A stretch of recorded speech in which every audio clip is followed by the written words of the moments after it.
Here we go. John Matthews, welcome to the show. It's great to be here. Thanks, Joe. John, for our listeners who may not be familiar with you and your work, who are you and what do you do? Joe, I'm a dad, I'm a husband, I'm a son, and I got 5 siblings who I just love to death. But what I do right now is I run a nonprofit that provides hope to about 1,000 people a year. And that nonprofit is called Ride Hard, Breathe Easy. And my other passion is I teach at Temple. After a 35-year career in tech, I knew it was time to do something different, and I've leaned into 2 really important areas to me: giving back through the nonprofit in memory of my mom, and then teaching the most important skill that students have to come out of school with. They need to know how to communicate, and whether that's public speaking or speech writing, I'm at Temple. I love it, and it's been a passion of mine for the past 4 years. The reason why you and I are together is to talk about your nonprofit, Ride Hard, Breathe Easy, your incredible story about riding across the country in 2017 that stemmed from a heart-wrenching story about your mom, her diagnosis, and one of the nastiest cancers out there, lung cancer. Let's get right to it. Take us back to March 2011. I believe your mom may have had some symptoms, and take it from there. It's such a heart-wrenching story. Yeah, Joe, I accompanied my mom and my dad to her appointment, and we heard the frightening words, your mom has lung cancer, and it scared all of us. Mom had had a cough for a couple of months. It was not diagnosed as lung cancer. And then she said, I'm going after this. I'm going to do everything possible. For months, she went through chemotherapy treatment, radiation. And one of the things I always remember about Mom is every day when I would talk to her, I'd say, hey, Mom, how was today? And she'd say, today was a good day. And a good day to her was she had a chemotherapy appointment. One of her 6, Mom's words, one of her 6 wonderful kids or their spouses took her to the appointment. And she was alive. And, for a while, she was in there fighting strong and doing well. But over time, you know how cancer is. Cancer is tough on you. And in particular, lung cancer, because Mom's diagnosis was late. Lung cancer is one of the toughest diseases. And in fact, Joe, it's the #1 cancer killer in the world.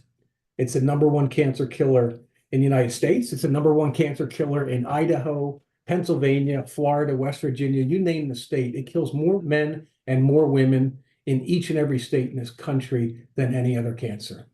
And why do you think that would be? What caused it? The late diagnosis? What makes it the most deadly of all of them? A big part of it is a late diagnosis. There are no real symptoms for lung cancer until it's too late, until you are at stage 4.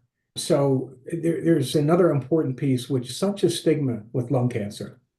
When I say lung cancer to people, what do you think of the first words that come out? Oh, without question, smoker. 2 packs a day, 3 packs a day. Yep. Right. And so there's a stigma, both amongst the people. I mean, I've literally, Joe, I've heard people who are fighting lung cancer say they tell people they have breast cancer because they want to get some sympathy. I've literally talked to doctors who've said, well, you can't have, that person couldn't have had lung cancer because they're an athlete, they're a runner. So there's this misunderstanding that lung cancer only affects people who are smoking. And in fact, I learn every day. I've gotten a chance to meet some of the best doctors in the world through the nonprofit work. I've gotten to meet so many wonderful people who've been diagnosed with lung cancer. And because there's such a stigma associated with it. And even though that half of the women, now think about this stat, half of the women in the world today who are diagnosed with lung cancer, they've never smoked. And so there's something more than cigarettes. And there's a lot of research that needs to take place to find out what that issue is. So you're saying half the people, half the women, the data shows half the women that are diagnosed with lung cancer in the United States did never smoked. In the entire world. It's Whoa. States. It tends to be higher in Asia. And so they're not sure, is it the environment? Is it what you're eating? What is it? And more research is needed. And frankly, that's where we fall down as a society. There's such a ton, and God bless them with whether it's breast cancer, whether it's Parkinson's, whatever that challenge is that's out there. There's so much investment in research. And yet the investment in lung cancer, which is the number one cancer killer, the 5-year survival rate, I learned, among the four most common cancers, right? So prostate's over 90%. That's your 5-year. You're likely to be here for 5 years. For breast cancer, it's over 80%. Pretty good. For colon, it's in the high 60s. And for lung cancer, it's 20%. Wow. And so the number one killer, and people are way less likely to live 5 years, still receives proportionally much less funding than those other cancers I mentioned. Wow. So your mom, March 2011, she's diagnosed. Yeah. Okay. What were her symptoms? She just had a cough. She had a cough and it wouldn't go away, and she had it for months. I remember being during Christmas of that year.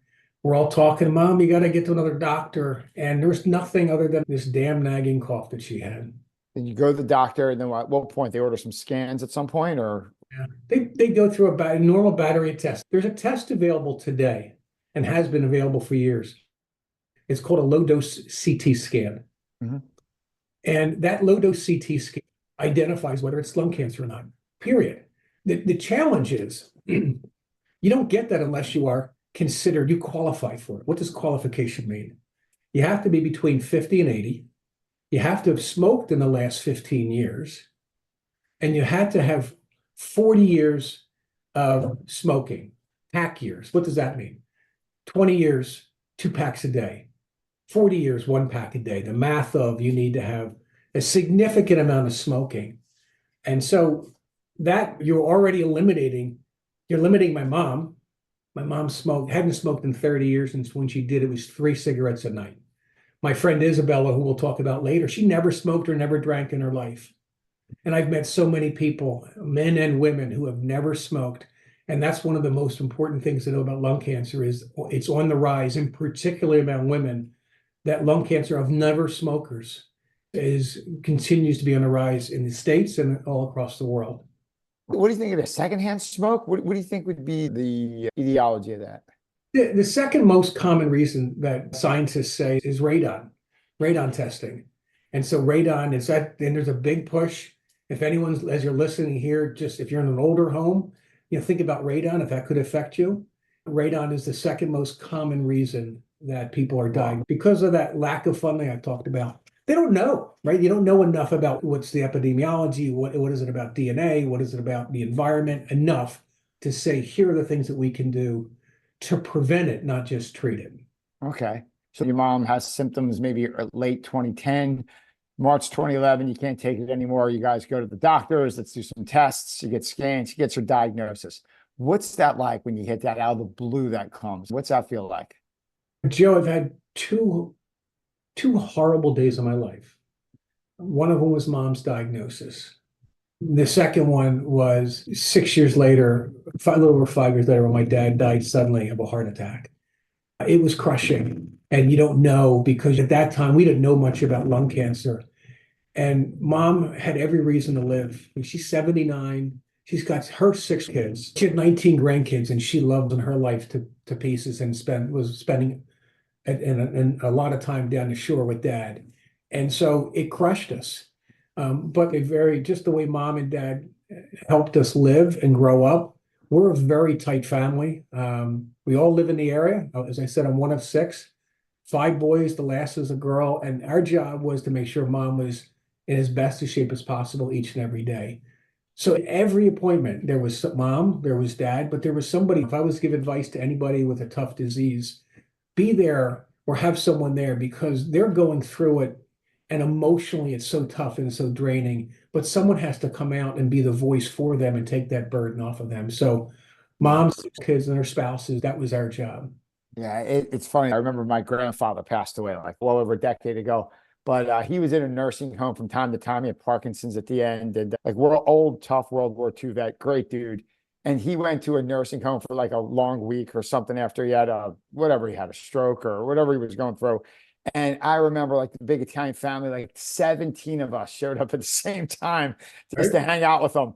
And like we couldn't fit anywhere. Like we were overflowing the room, overflowing the hallway into the lobby. They're like, we can't have 17 people show up at the same time. It might have been 20. Like there were so many people there.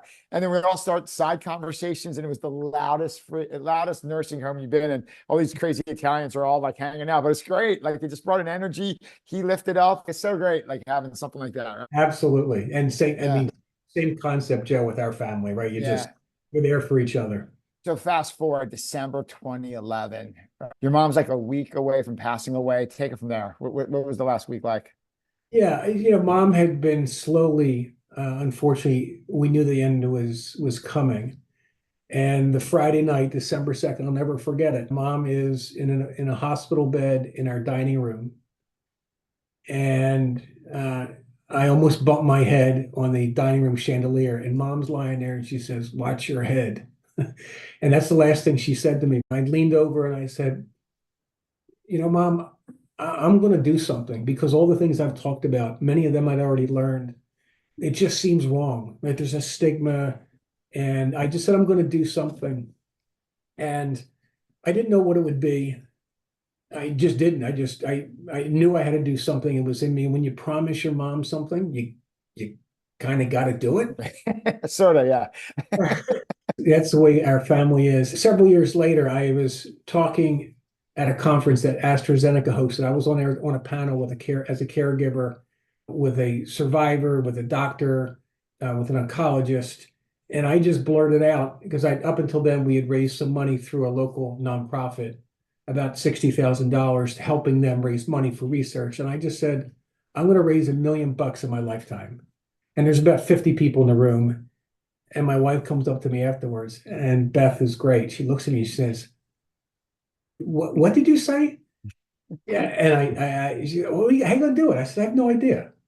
And then a year later, I've stayed in shape. I've done marathons, I run, and I also do some bike rides with my brothers. I would do an EMS bike ride or I do the cancer bike ride, which are good rides, but I wouldn't train that hard. I would just stop every 10 miles, eat, drink, and get back on the bike and take our time. And I did the cancer ride in 16. And before it, I said to myself, if I can finish this one well enough, I'm going cross country. And then about a week or two later, I told my family, I'm riding my bike across the country. And my wife looks at me again. God bless her. And she looks at me and says, you really don't have a bike.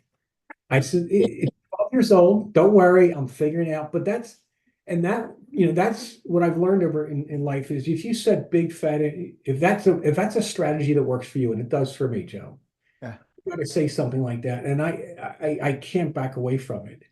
And so that started a whole process. It took about a year to think, plan, organize, and I had dozens of people who were helping me. Okay, what's your nutrition? What equipment do you need on the bike? What kind of training do you need? What kind of food are you going to eat during the ride? What's the route going to be? Who's going to be the driver that's near me? Because I was always going to, not being a cyclist, I needed some help along the way, and I knew it. And that's what happened in August of 2017. At that time, I was working at SAP, a wonderful software company that said, listen, this is your passion, this is your life goal, you go do it.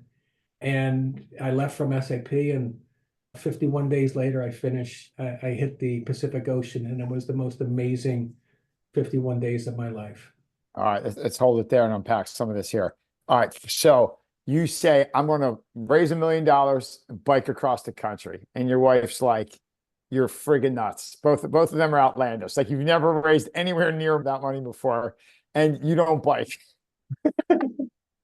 It's almost like that old school Saturday Night Live episode, the synchronized swimmers. It's like Martin Short and someone like that.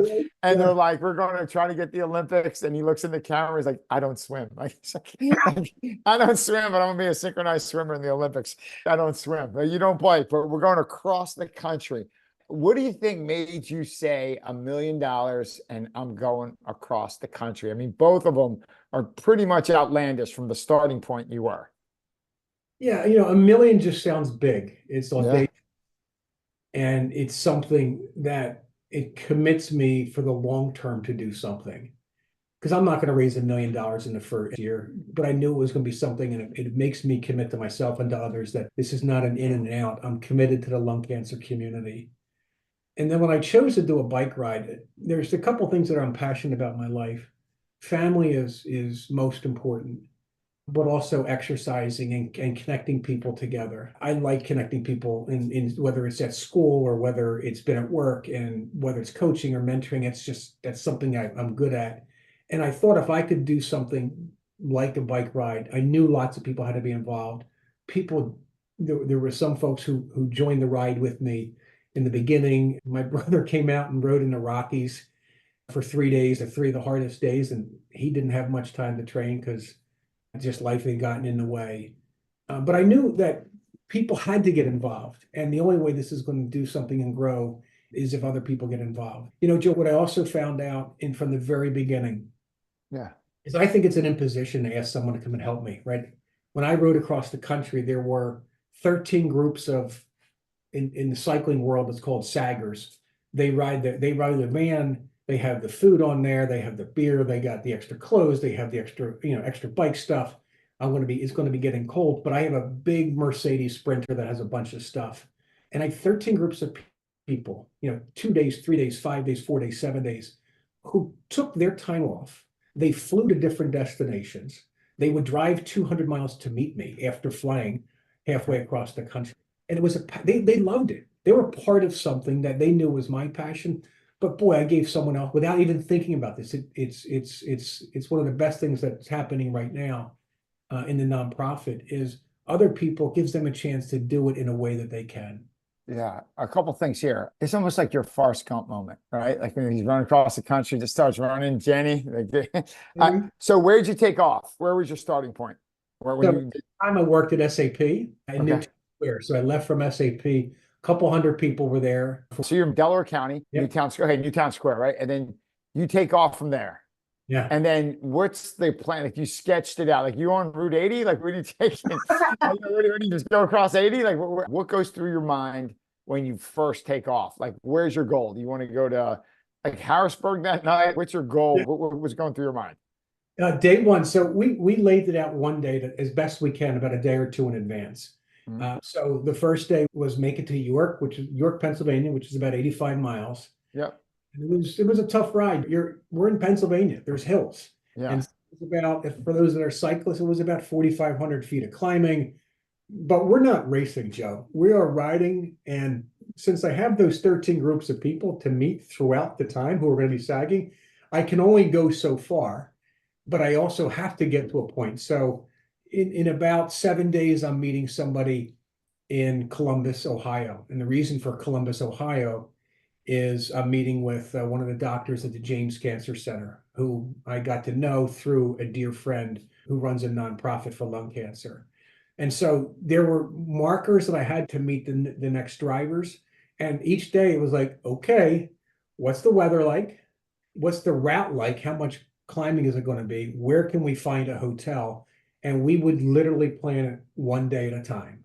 There was days, okay, you can only go 50 miles because you're meeting this next person and you have to stop there. Or you can't ride this one day because someone's flying in and someone's flying out into Las Vegas. And then you got to ride 200 miles. And so each day was its own adventure. And I get chills thinking about it even today. Were you ever alone, or how many people were with you consistently? Most of the time I was riding by myself. Okay. 5 days I had people riding with me. The last 2 days I had some folks come ride with me again. And then 3 days in between, my brother Patrick came out and rode with me in the Rockies. And that was just an unbelievably special moment. Closest call going across the country. You had to have some scenes. What's the craziest thing you saw going across the country? I wouldn't say it was crazy. I was fortunate. There's a handful of people literally who just, they would scream at you or honk their horn for whatever reason. That's just people. But 99.9% of the people, Joe, are good people. Yeah. They're just good people. And I know we can get divided between red and blue and whatever, but I found almost 100% of the people, I had people giving me money saying, here's $10, or have a meal. The meal's on us, or here, the hotel, you don't have to worry about it, because we would share with people what we were doing. And so nothing was crazy. One of the things I do remember, I'll give you two things. One was riding in some of the hardest parts. I'm getting ready to get to the top of where I'm going to highest altitude, which is over 11,000 feet. and the weather is windy and it starts getting cold. And I'm like, oh my God. And then it starts hailing. And I'm going up towards the top of the Rockies. And I swear, and this is going to sound crazy, the wind's in my face. And as I'm about 2 miles away, the wind turns around and now it's at my back. And I'm looking up. I'm going, Mommy, thank you again. Right. So that's one thing I'll never forget. It's just the sheer determination to get up that hill, because it was, you're starting at 0 feet on the East Coast, and then all of a sudden I'm at 11,000 feet, and I got to get back down to 0 feet. So the second thing I remember with my cousin, she and her daughter were saggers in California, and we wake up one morning. I say, Maggie, she goes, yeah. What's the weather today? She goes, it's 19 degrees. So let's go back to bed for about an hour. We'll just start a little later. We're going to end a little bit later, but overall, the people in this country are great. Just give them a chance to be great, and they are. I totally agree. How about, where was your ending point? Where did you hit the Pacific at? It was the Golden Gate Bridge. Really? It was the Golden Gate Bridge. Came across the Golden Gate Bridge. Originally, we were supposed to go through wine country, which would have been a ton of fun. But if you think back almost 7 years, they had some terrible fires that were going on, so that we literally couldn't continue down the same path we were going on. But just coming across the Golden Gate Bridge and into the Golden Gate Bridge Park, and oh my goodness, I mean, it was 52 days in total. And at the end is my 4 brothers, my sister, my wife.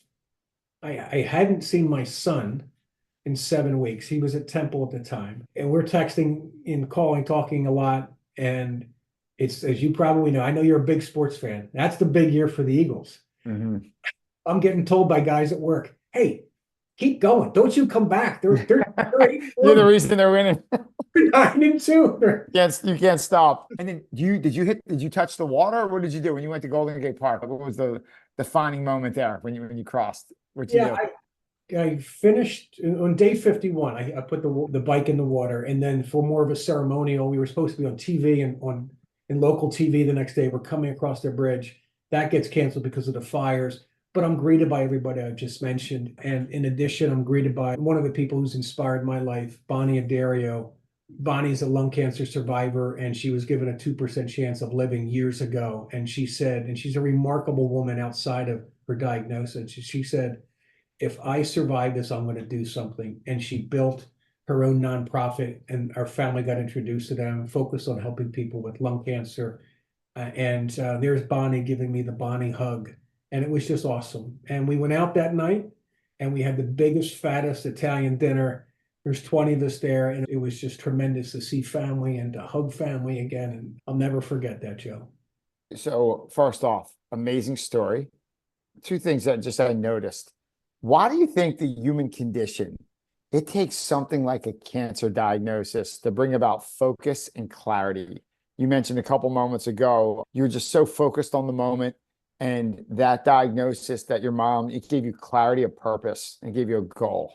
Yeah. Like all of a sudden, you're goal-oriented, clarity of purpose, focus. That may not have been there if your mom didn't go through that terrible ordeal. Like, why do you think as human beings, you need that kick in the head, smack in the face to find focus, clarity, and a purpose? Why do you think we're wired that way? It's crazy. Yeah, it is great. It's a great question. I tend to be pretty focused, but you're 100% right. You become even more focused, almost single-minded. It becomes passion. And I also think some of it's just, as you get older, some of these things happen to you, and you realize I'm one of a whole bunch of people. And if I want to make a difference, and those 3 words are etched in my brain, I've always wanted to make a difference. And there's a certain point in life you can do it. And for me, what came together was mom's diagnosis, but also my son was older. So if I wanted to do something a little audacious, ambitious, crazy, as my wife would say, this was the time of my life I could do it. If I waited much longer, it could be harder. If I did it sooner, then I'm out of my son's life for a period of time. It's not good. So yeah, I think it's a lot of stuff coming together. And for me, you love your mom, you got to do something for mom. Yeah, and not only doing something for your mom, let's talk about where the money goes. I think so far, doing some research, you raised about $175,000 so far and helped about 800 people. Is that fair? That was for last year. Yes, okay. Last year we raised $175,000. Joe, I did the ride in 2017. 2 years later, we decided instead of raising money for research, what was important to us as a board, we got together and said, you know what, we want to help patients who are dealing with lung cancer today. There's patients, and the research is so needed, but there's other organizations that are doing it, and we wanted to do something really, really unique. Mhm. So we changed it. We said, let's go help some patients. And helping patients meant our first two hospitals in the Philadelphia area were Fox Chase and Temple. I met a beautiful social worker. Her name is Lisa Atkins. We had an event, we raised some money, and we said, hey, Lisa, here's $13,000. And then to Dr. Sherry Erkman at Temple, we did the same thing. She's a thoracic surgeon. And when we gave that first check to Lisa, she said something that startled me. She said, John, no one has ever, we're Fox Chase Cancer Center. They're one of the top recognized cancer hospitals in the country. She said, no one's ever given money to targeted towards lung cancer patients before. I says, oh, that's interesting. And she's almost in tears. And then a couple of days later, we give our other check from the money we raised to Dr. Erkman, and Dr. Erkman said the same thing, and we knew we were onto something. Joe, since then, we've just added our 8th hospital, Johns Hopkins, a powerful organization, obviously. We also have Penn and Jefferson and Crozier in the Philadelphia area where we work with them.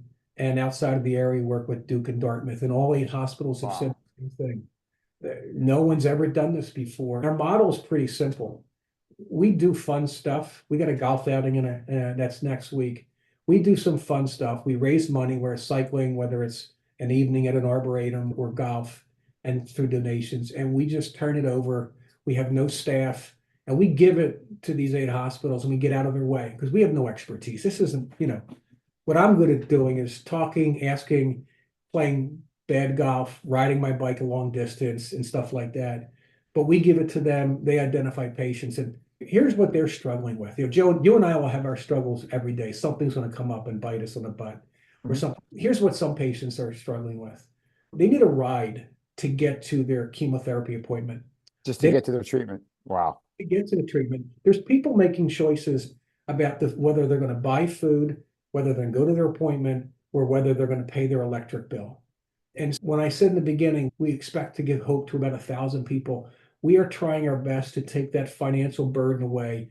Let the hospitals, these 8 wonderful hospitals and people there, identify the people who needs help, who really needs help, and help them. And they do it. Last year, you're right, we helped about 800 people. Since then, we've added Penn at the end of last year. We've added Johns Hopkins. We expect to help 1,000 people this year. And we have some big plans going forward as well. Wow. So you're basically at Temple, Fox Chase, University of Pennsylvania, Duke, Dartmouth, Johns Hopkins. And then you're literally helping the patients. Goes to transportation, food, housing. Because you mentioned to me earlier that some of these patients are literally sleeping in the parking lot because they can't afford a hotel, right? Can you speak to that? That's one of the most heart-wrenching. Crazy.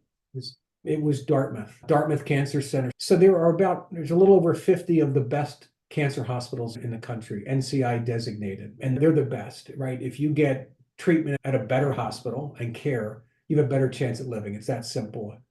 If you get treated in a community hospital, they only have so many resources. They probably can't get to the next level of detail to say, here's exactly what you're dealing with. So what happens? Well, Dartmouth, of all of those top hospitals in the country, Dartmouth's the only one that doesn't live in a big city. They're right outside of Hanover, New Hampshire. And so they have patients who will drive 6-8 hours, sleep in the parking lot, go into their appointment, and then drive home.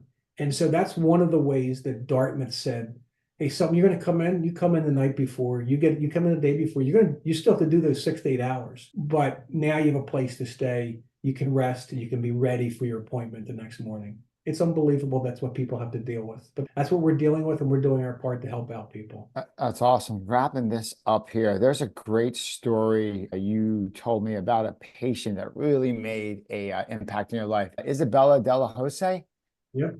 Yeah, could you tell that story? And she has an amazing quote, like to share it with the listeners. Could you tell me the remarkable story? How you connected with her and what she did and that great quote she gave you? Yeah, I thanks, Jeff, for mentioning Isabella. In February 2020, I got this unusual email. I never heard of Isabella before, and she essentially says, John, I have stage 4 lung cancer. I'm 56 years old. I'm riding across the country, and I think we share the same passion. Do you have a minute to talk? Maybe we can work together. And I talked to her later that day, and we talked all the time until she passed away last December. She was the most remarkable person I got to know during her illness, right? She's stage 4 lung cancer. She always kept an optimistic attitude. She was always trying to find the best treatment that was available for her. She was a non-smoker. She never smoked, never drank in her life. And all she wanted to do was live and with her husband and her 5 kids. And during that time, after meeting her, I planned to fly out to Texas and meet her there during her cross-country ride. She started on the West Coast, making her way to Florida. And I planned to ride, but then COVID had other ideas, and COVID canceled. It canceled my chance to go out and ride with her. But she is determined, a person you'll ever meet. She rides cross country and finishes the ride with her husband and with a lot of help to get it done. But she did it, and she was going forward. She rode with us a couple times with Ride Hard, Breathe Easy, but I got to learn much more about her. For your listeners, if you have 10 minutes, Google her name, Isabella de la Jose, and just read or watch. There was an article in the New York Times about her, which said she has stage 4 cancer and she has a mountain to climb. And that mountain, by the way, was with her daughter, was the highest mountain in South America. That's just, she wasn't going to exist. She wasn't going to be alive. She promised herself and to others that she would live. And so some of the things she did do, she went out to that, we've all heard of the Grand Canyon. There's people have a passion to do the rim to rim. One side, go all the way down and go back up, but that's not good enough for Isabella. 2 years ago, she did rim to rim to rim, and she has stage 4 lung cancer. In October of 2022, she ends up doing, with her 5 children and her husband, they tried to break the Guinness Book of World Records for the most family members to do an Ironman. They do it in Mexico. 6 of them finish. They tie the world record. She finishes. She's one of the 6 that finishes. Wow. And then in February of last year, she's already completed marathons in 6 continents. So she's got to get Antarctica. And she does. That's last year. And so, less than a year before she passes away, she does that. And before all of that, she's amazing education. She had an amazing career, but she'd also run marathons, literally in every state in this country. And so Isabella has this saying that we embrace and we embody at our organization as well, which is don't manage your fears, expand your comfort zone. And so Wow. we do. Yeah, it's a great one. Don't manage your fears, expand your comfort zone. That is crazy good.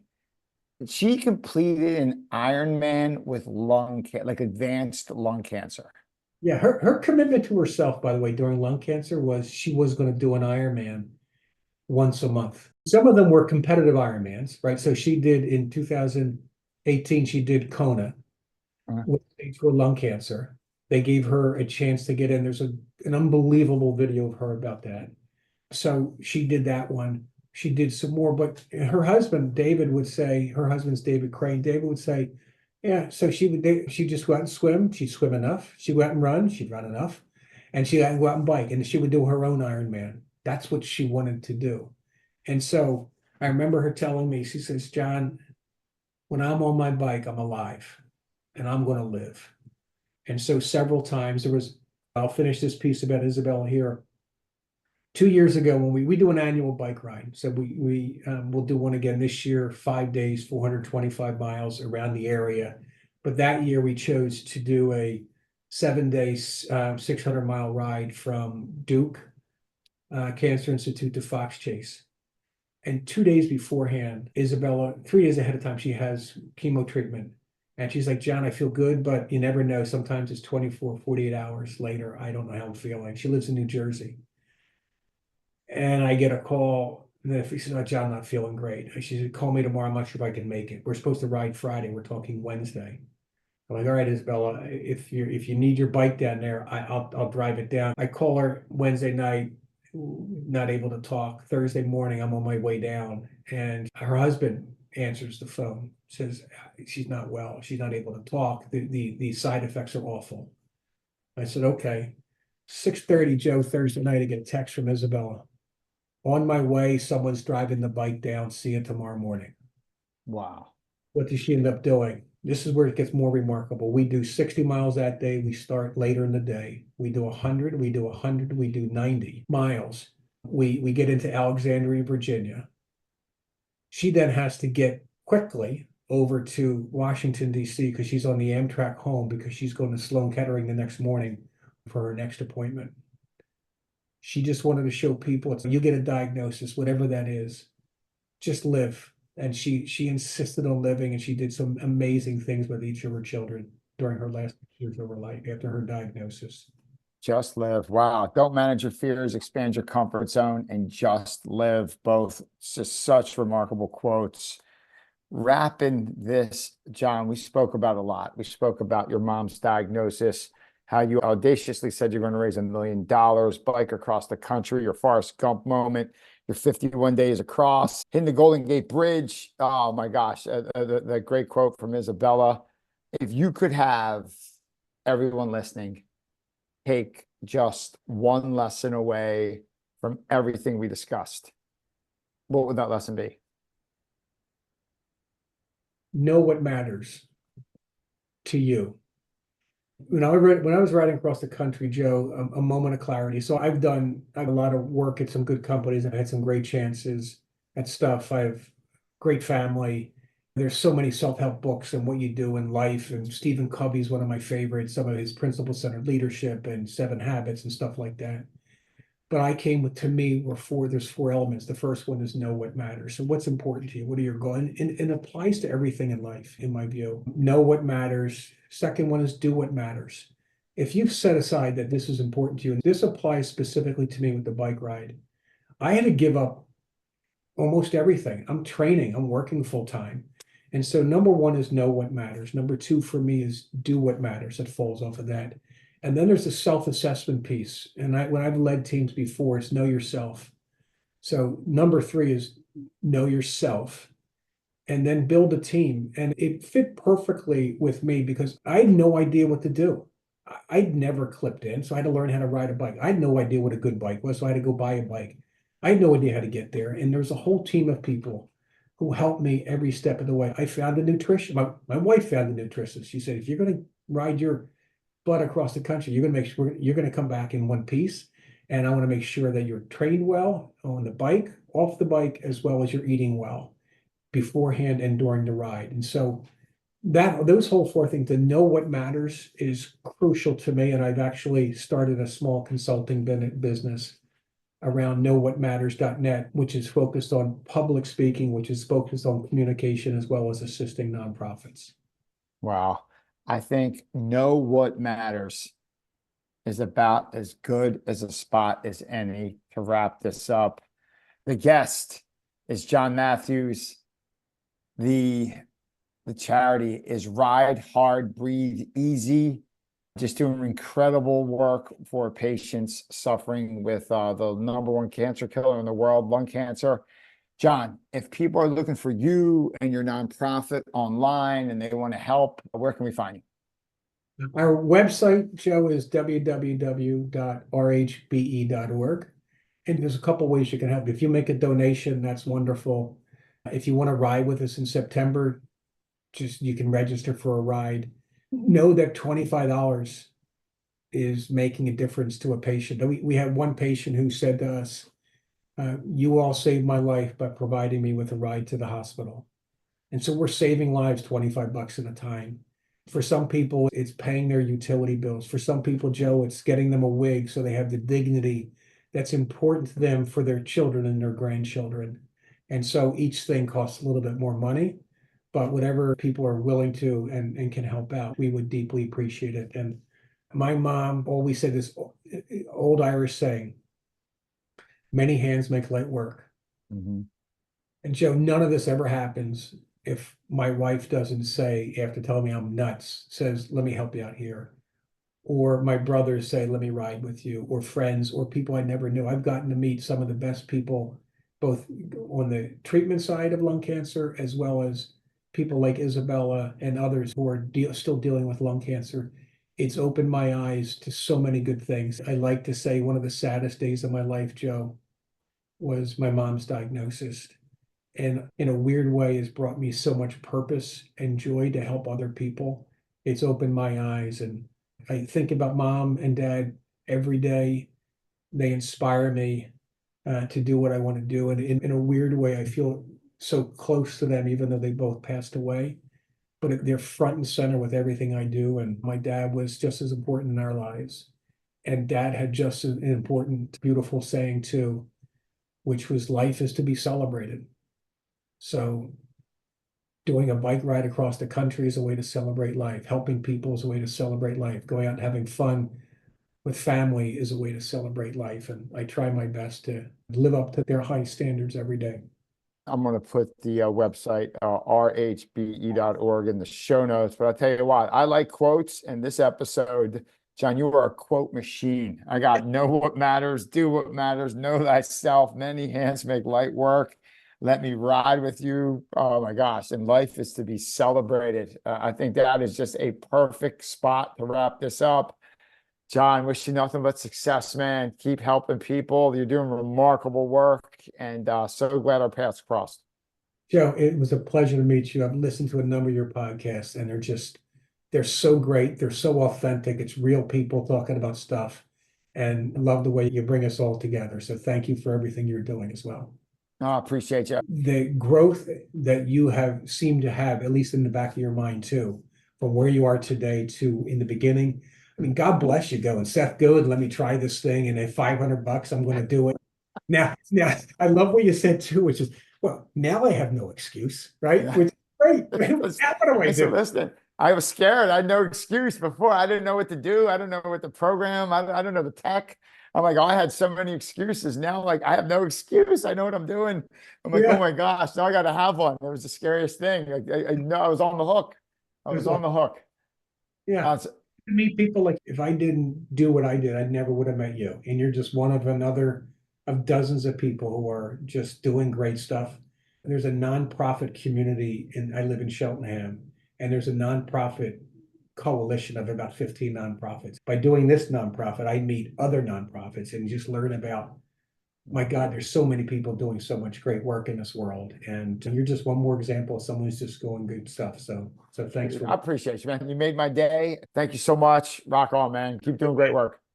Take care.